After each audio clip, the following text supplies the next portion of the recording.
பிரியாணி செய்கிறதுக்கு நான் இன்றைக்கி 5 டேபிள் ஸ்பூன் எண்ணெய் எடுத்திருக்கேன்.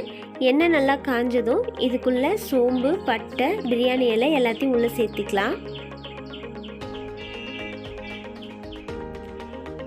இப்போ இது நல்லா மிக்ஸ் பண்ணி விட்டுடலாம். இது கூடவே நான் எடுத்து வச்சுருக்க 2 டேபிள் ஸ்பூன் இஞ்சி பூண்டு விழுது சேர்த்துக்கிறேன். 5 பச்சை மிளகாய், 3 கொத்து கருவேப்பிலை எடுத்திருக்கேன். இப்போ இதை நம்ம குக்கருக்குள்ளே போட்டு நல்லா கிளறி விட்டுக்கலாம்.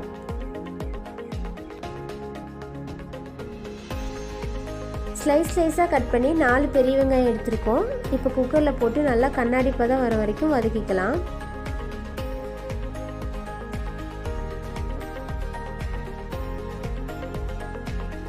பெரிய சைஸ் தக்காளி 4 சின்னதாக கட் பண்ணியிருக்கோம். அதையும் இப்போ உள்ள சேர்த்து நல்லா வதக்கி விட்டுக்கலாம்.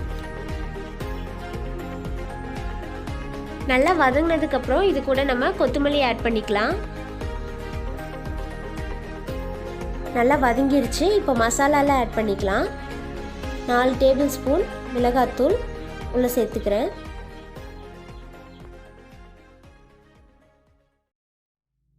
அது கூடயே 5 டேபிள் ஸ்பூன் பிரியாணி மசாலா சேர்த்துக்கிறேன். இப்போ இது நல்லா எண்ணெய் பிரிகிற அளவுக்கு வதக்கி விட்டுக்கலாம். இப்போ இது கூட நான் எடுத்து வச்சிருக்கிற 1/2 கப் தயிரை உள்ளே சேர்த்துக்கிறேன்.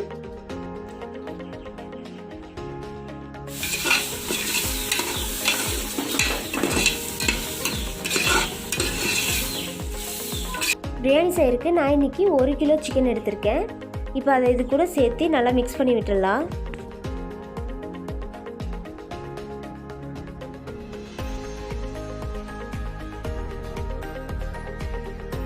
தேவையான அளவு உப்பு சேர்த்து நல்லா கிளறி விட்டுடலாம்.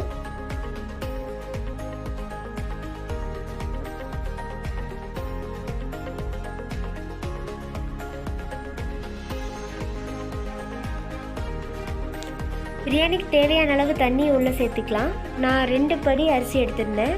அதுக்கு 2 மடங்கு தண்ணி உள்ளே சேர்த்துக்கிறேன்.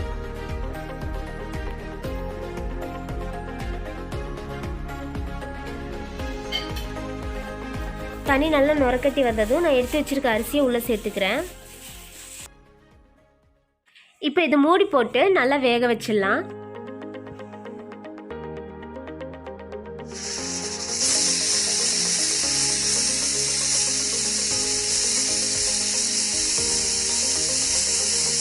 விசில் நல்லா அடங்கிடுச்சு. இப்போ இதை நம்ம ஓப்பன் பண்ணி பார்த்துடலாம் பிரியாணி எப்படி வந்திருக்குன்னு.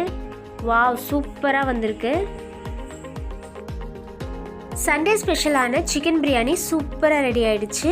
கண்டிப்பாக உங்கள் வீட்டில் ட்ரை பண்ணி பாருங்கள். இந்த வீடியோ பிடிச்சிருந்தா லைக் பண்ணுங்கள்.